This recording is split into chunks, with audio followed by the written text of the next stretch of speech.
vale saber que las cardiopatías congénitas cianóticas se pueden volver cianóticas en el tiempo. Entonces, esta clasificación de cianóticas es meramente didáctico, ¿no? Meramente académico para poder establecer cuál es cuál y esto, ¿no? Bueno, la epidemiología, sabemos que de las cardiopatías congénitas cianóticas, la más frecuente es la CIB. Después la CIA, o sea, la comunicación interauricular. Después las que vienen, ¿no? Ductus, coartación, tetralogía. En el Perú toma mucha relevancia estas patologías. En otros países las cardiopatías congénitas se resuelven cuando son muy niños, que es cuando se deberían resolver. Entonces llega ya a la adultez, madurez sin ningún problema.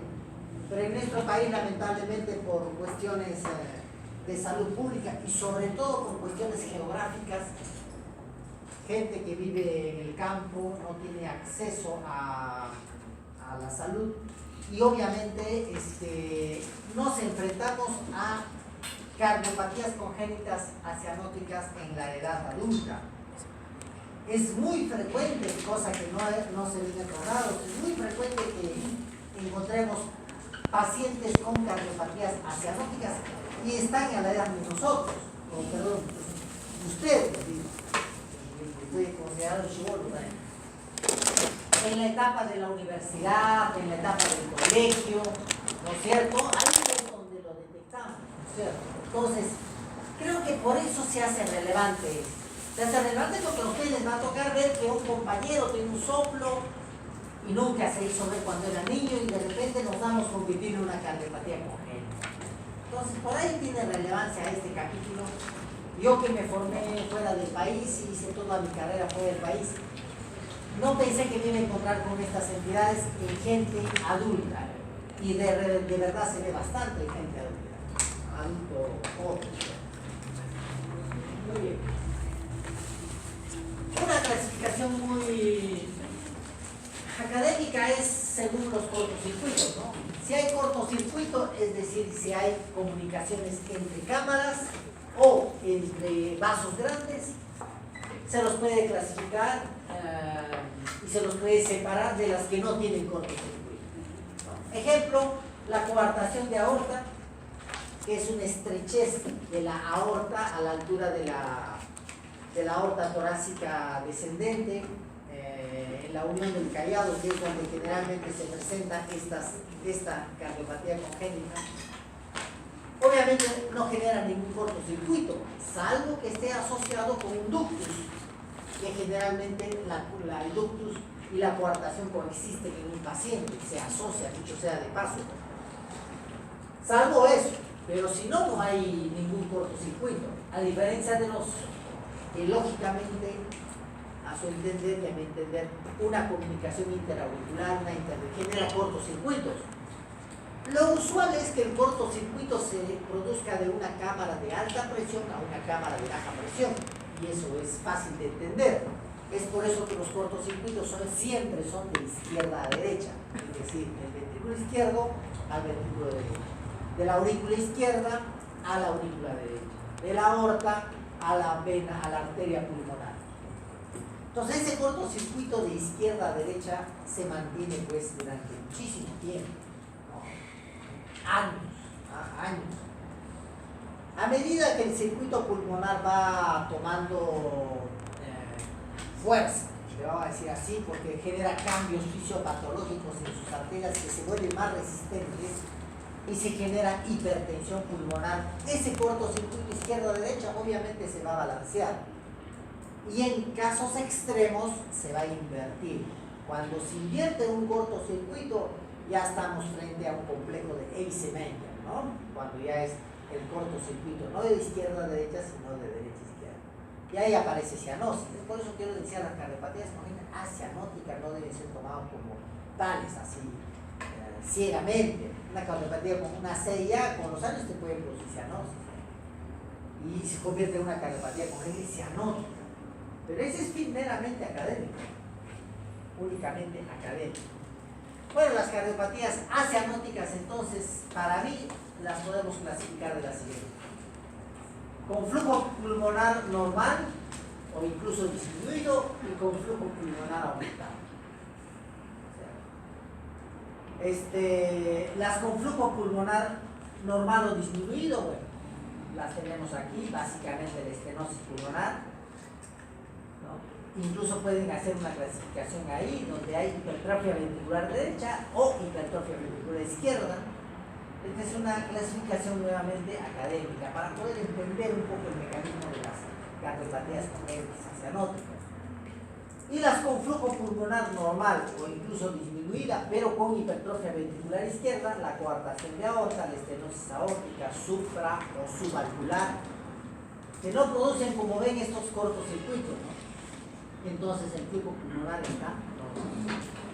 Cuando el flujo pulmonar está incrementado, es decir, se aumenta el flujo pulmonar, es porque hay un cortocircuito. Es fácil de entender, ¿no es cierto? Y obviamente pues la CIA, los ductus, la CIB generan cortocircuitos y por ende incrementan el flujo pulmonar. Pues ese flujo pulmonar aumentado. De ahí que unas generan hipertrofia ventricular derecha como la CIA y otras generan hipertrofia ventricular izquierda, o más, yo diría una miocardiopatía dilatada, una sobrecarga izquierda. Entonces tenemos la CIB. Esta clasificación, chicas y chicos, es muy importante y muy académico, porque creo que de ahí yo puedo deducir qué tengo que buscar en una cardiopatía congénita. Por ejemplo, en una CIA, el problema va a estar en el lado derecho del corazón. Es fácil. Y en una CIB o en un ductus, el problema va a estar en el lado izquierdo del corazón. En el lado izquierdo. Muchas veces de ahí pueden ustedes deducir en la evolución clínica, en el algoritmo diagnóstico de un paciente, ¿qué voy a encontrar en una CIA? Si es el ventrículo derecho lo que está más comprometido o las cámaras derechas, entonces iré a buscar en mi radiografía que tenga agrandamiento de cavidades derechas, sea aurícula, sea ventrículo derecho. En una CIA poco probable, casi improbable que van a encontrar agrandamiento de cavidades izquierdas. No, porque aquí está. Y lo mismo en ductus, que es la persistencia del conducto arterioso, ¿no? ¿Qué voy a buscar? No voy a buscar agrandamiento de cavidades derechas, voy a buscar agrandamiento de cavidades izquierdas. Lo mismo, bueno, la CIB con más razón. Entonces el flujo pulmonar y obviamente también en ese algoritmo semiológico, lo primero que les presentan es la placa radiográfica, ¿no? Es usual, ¿no? Les pregunta siempre de examen, ¿no? Les ponen la placa pulmonar y les dicen, ¿qué les parece el flujo pulmonar? ¿Hay flujo pulmonar aumentado o hay flujo pulmonar disminuido? Bueno, si hay flujo pulmonar aumentado, entonces orientarán su algoritmo diagnóstico hacia estas cardiopatías congénitas hacia abajo. Si el flujo pulmonar está normal, entonces pues pensarán en aquellas cardiopatías congénitas que no generan aumento de la vasculatura pulmonar. Y es fácil verlo en una radiografía, aumento de la trama vascular pulmonar, ¿cierto? Pueden ver el tronco de la pulmonar, el arco medio incrementado, pueden ver la redistribución de flujo, las líneas B de Kerley, es decir, no hay forma de que no se vea la trama muscular en una placa radiográfica. Y siempre en las cardiopatías congénitas hay que poner mucha atención. ¿Cómo está el flujo pulmonar? ¿Ha aumentado o no? Y ahí van, porque es más, les digo chicos, las cardiopatías congénitas ahí no van solos. Es muy frecuente que se asocien, ¿no? Una CIA con una CIB, ya les dije, el ductus es muy frecuente que se asocia con la coartación de aorta, ¿cierto? Entonces se presentan también cardiopatías congénitas asociadas, o a la tetralogía de Fallot, por ejemplo, que eso lo van a ver en las cardiopatías congénitas anóticas. La tetralogía de Fallot, ya ven, hay 4 entidades, hasta 5 en la pentalogía, hasta 5 anormalidades en el corazón, ¿no? Saben que en la tetralogía el cabalgamiento de la aorta, el CID, la hipertrofia del músculo derecho, es decir, un poco como que puede ir generando ustedes una, de acuerdo a lo que van encontrando, pueden ir acomodando vuestro diagnóstico del paciente, ¿verdad?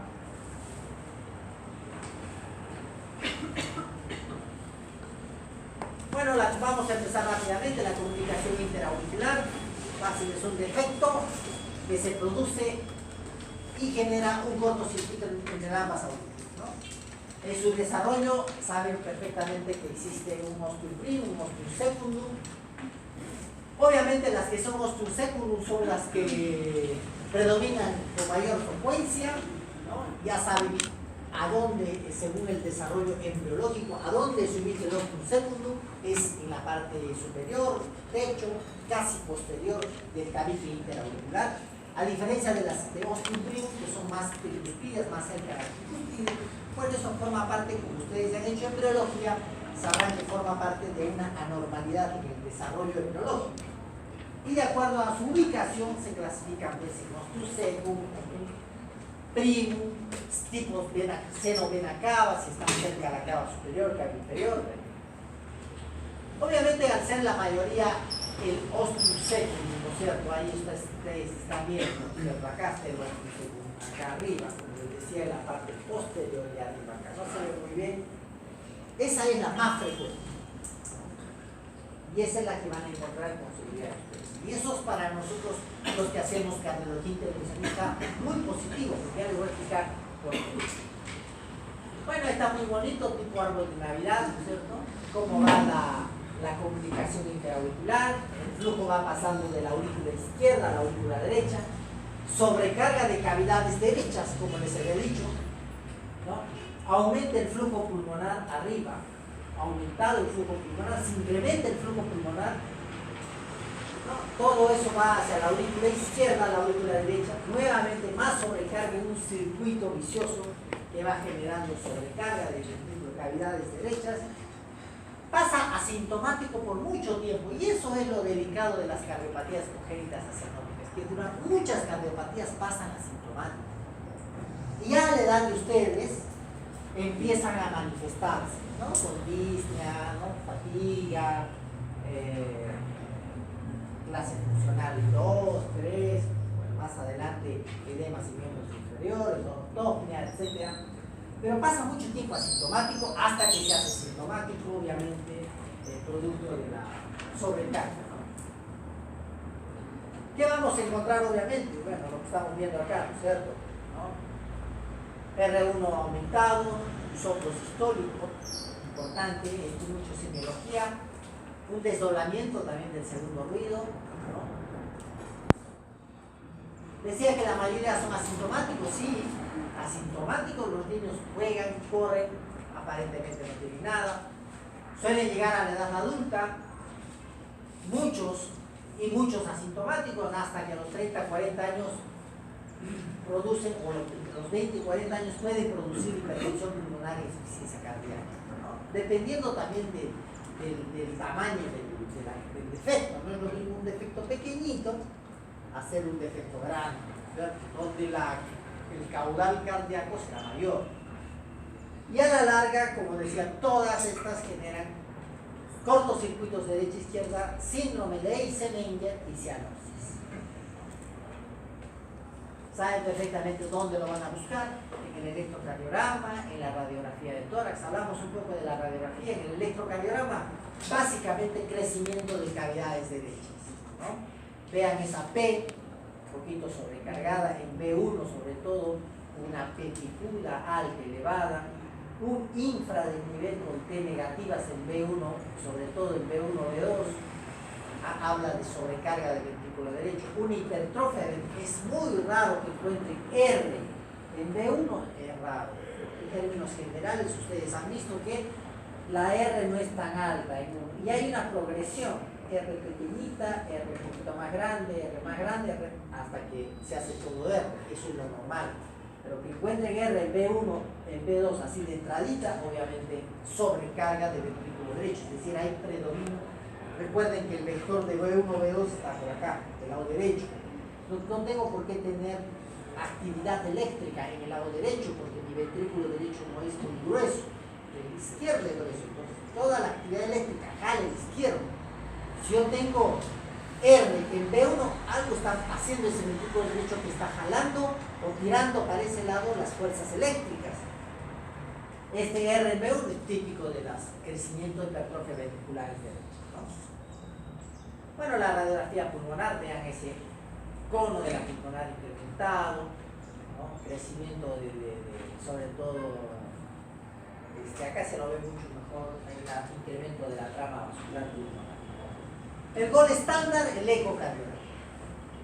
Les di una clase ahí chiquita, digo, un grupo muy chiquito ahí en el hospital, hablamos de laboratorio de cardiología y hay pues situaciones, patologías en donde el ecocardiograma es el gol estándar, es decir, es el estudio por excelencia para encontrar una célula.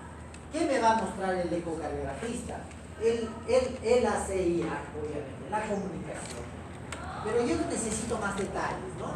Y el ecocardiografista me dice el tamaño, si hay bordes, no hay bordes, ¿no? Para una posible resolución por vía catéter, que es lo nuevo, que es lo novedoso que se hace en el mundo, en donde ya directamente no se corta el pecho para cerrar ese defecto, simplemente con una punción en la vena, vamos con un dispositivo que se llama Amplatzer o oclusor, porque el Amplatzer es de la marca comercial, un oclusor que engancha, ¿no?, como un sándwich en ambas hojas de ese septum y ocluye el defecto. Mucha diferencia versus la cirugía en cuanto más que todo a cuestiones técnicas, ¿no? El paciente se recupera más rápidamente, no hay necesidad de cortar el pecho, como decía, anestesia local nada más en la zona de punción y obviamente pues el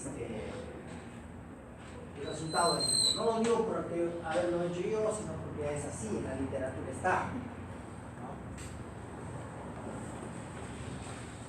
Entonces el ecocardiografista es fundamental para que me comunique cómo está esto, ¿no? Es chiquito, es grande, es pequeño, ¿no? Porque si es muy pequeñito, menos de 1 centímetro, se cierran o pueden incluso profilaxis para endocarditis y pasan usando solución. Lo que normalmente debería cerrarse durante el primer año, ¿no? Si no se cierran, bueno, el cierre ya está recomendado después de los 3 años y obviamente hay que tener en cuenta todas estas condiciones, ¿no? El cortocircuito, cuánto está el QPQS, si hay sobrecarga ventricular derecha y embolias paradójicas, ¿no? Obviamente está contraindicado en menos de 5 milímetros. Muy pequeñitos, sellas pueden incluso no tomar conducta terapéutica. Pero ojo, hay posibilidades de que eso se anide en un germen y se produzca una endocarditis. Entonces ahí entra en juego ya a la disquisición de cerrar o no cerrar, si son muy pequeños, ¿no? En los ductus, por ejemplo, es lo mismo. Si son ductus muy pequeñitos, la disquisición de cerrar o no cerrar. Hay una escuela de la que yo soy parte en donde se tiene que cerrar, ¿no? Defecto encontrado, defecto cerrado. Ductus encontrado, ductus cerrado. Obviamente no es lo mismo un agujero entre los ventrículos que entre las aurículas. Es más fácil cerrar un ductus, sencillísimo, que cerrar una comunicación interauricular, que es más complejo. Entonces, tal vez en la comunicación interauricular lo podemos discutir, pero un ductus, que es una cuestión técnicamente sencilla, baja complicación quirúrgica y o hemodinámica, con Amplatzer, es decir, no habría por qué no cerrarlo, ¿no? Incluso hay un teorema que dice ductus encontrado, ductus cerrado, así sea del tamaño que sea, ¿no? Bueno, ahí está lo novedoso, porque lo viejo ya ustedes lo saben, cuando se abre el pecho, lo cierra el cirujano. Bueno, lo novedoso es esto, ni tan novedoso, ¿no? Hace tiempo van con un catéter, vena cava inferior, se dirigen hacia el defecto, el oclusor está dentro de una vaina y a medida que van avanzando van soltando el primer disco del lado de la aurícula izquierda, luego ese disco, ¿no?, encaja en las hojas de digamos, en los bordes de la aurícula, el defecto está ahí, y luego sueltan el otro disco, que entre los dos hay una cintura, ¿no?, que hace que se cierre a manera de sangre, ¿no? Eso se llama cierre percutáneo, ¿no? Cierre percutáneo de comunicación interauricular. Nosotros lo hemos hecho en Topita y realmente es una técnica sensacional porque la recuperación es nada, no hay anestesia general, es anestesia local. Lo hicimos en la mañana, en la tarde el paciente estaba caminando con condiciones de alta, es decir, es maravilloso. Bueno, la comunicación interventricular, entonces, ¿no? Lo mismo, la presencia de un septum que permite la comunicación entre ambos ventrículos, ¿no? Obviamente la clasificación, ustedes ya la conocen, planoso, claviculado, dependiendo de dónde se ubica. Los defectos musculares, siempre en la parte, aquí está la clasificación. Los perimembranosos, los subarteriales, los medio posteriores y los musculares, que son los apicales. Estos son los de más fácil cierre. Había dicho que los defectos interventriculares siempre denotan mayor riesgo, no solamente para la evolución del paciente, sino también para el abordaje, el enfoque terapéutico que se le va a dar. Cerrar un agujero en el ventrículo denota ya mayor complejidad, no solo para el cirujano, sino para el cardiólogo intervencionista, para todos. Bueno, básicamente la comunicación está entre los dos ventrículos. El ventrículo izquierdo, que tiene mayor presión, vuelca toda su furia en el ventrículo derecho, sobrecargando el ventrículo derecho, produciendo congestión pulmonar, alto flujo pulmonar, y en un circuito cerrado se va dirigiendo nuevamente a perpetuar sobrecarga ventrículo derecho, hipertensión pulmonar a la larga.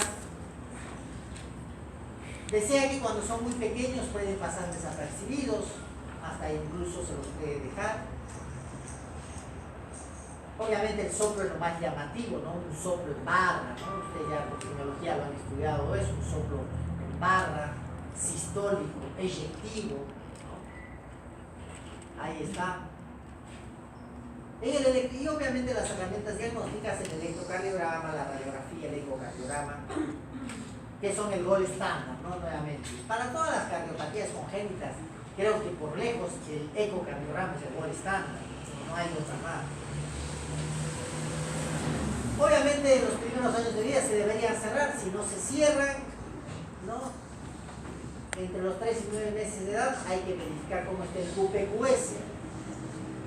El QPQS, para los que no saben, es la cantidad de sangre que sale por la arteria pulmonar comparado con la cantidad de sangre que sale por la aorta.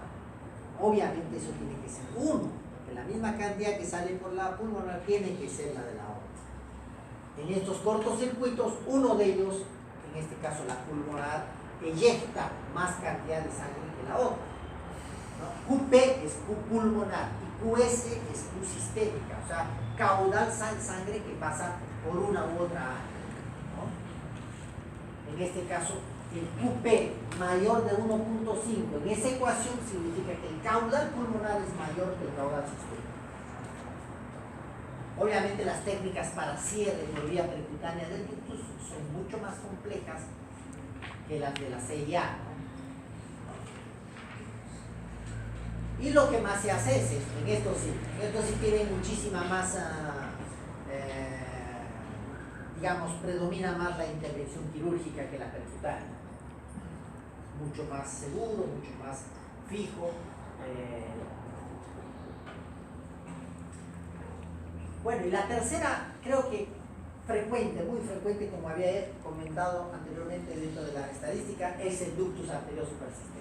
El ductus arterioso persistente es una comunicación, como ven ahí, entre la aorta la arteria pulmonar, que no se cierra durante los primeros días de nacido.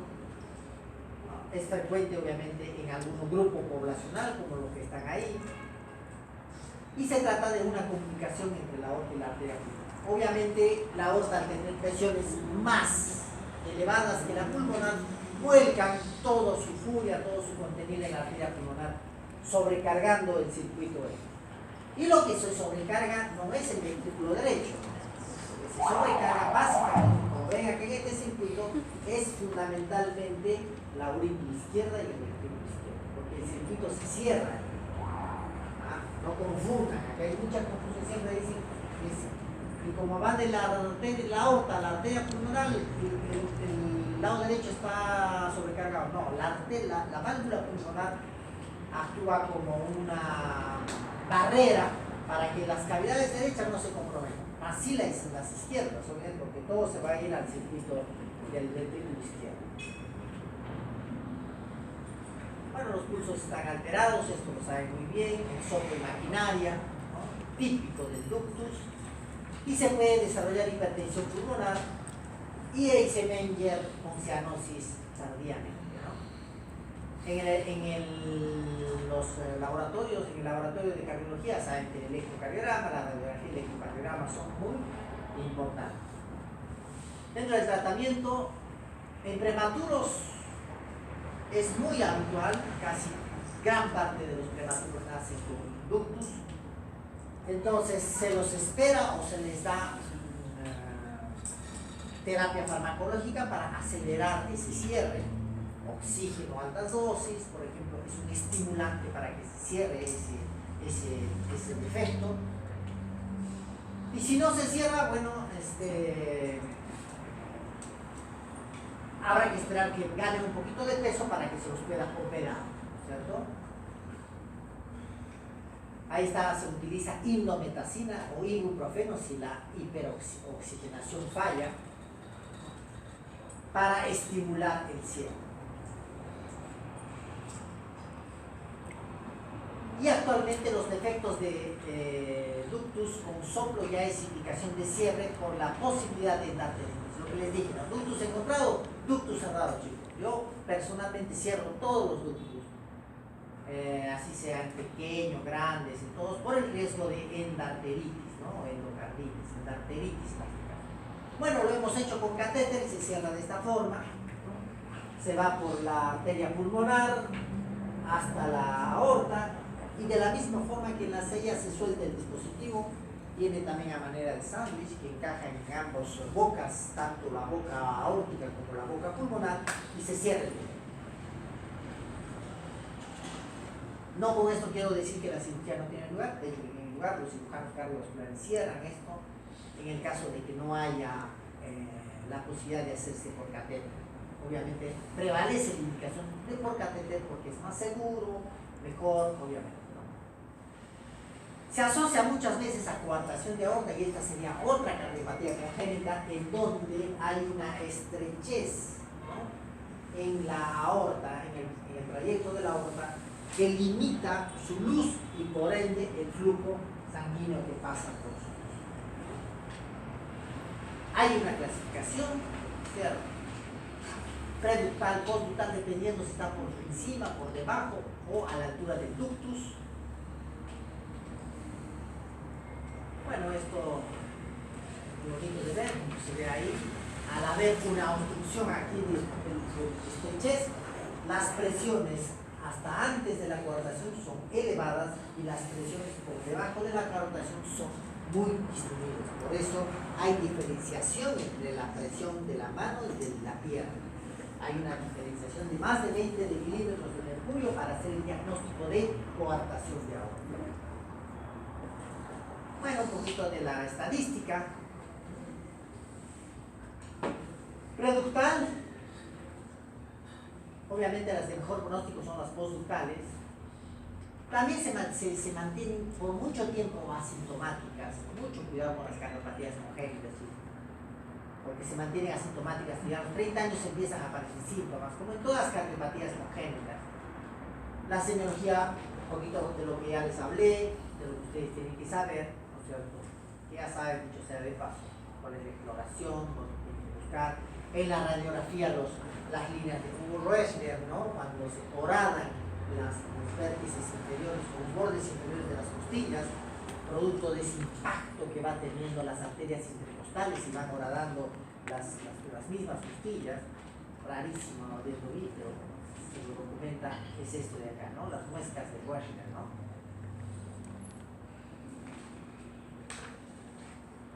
Bueno, obviamente la cirugía tiene lugar también en este tipo de patología, hay que arreglar eso, se hace un corte de esa porción que está estenótica y se le hace anastomosis terminal, resecando esa porción que está estenosada. Esta es una solución en base a cirugía. Y como la hemodinamia, la cronología intervencionista no se quiere quedar atrás, también resuelve por catéter este problema. Ustedes vean cómo a través de una cuerda ascendemos se llama un stent, que es una malla de metal comprimida en un balón, se infla el balón y se abre el estenoso, ¿no? Se abre el estenoso. Esto es también algo nuevo, ¿no? Bueno, chicos, creo que de cardiopatía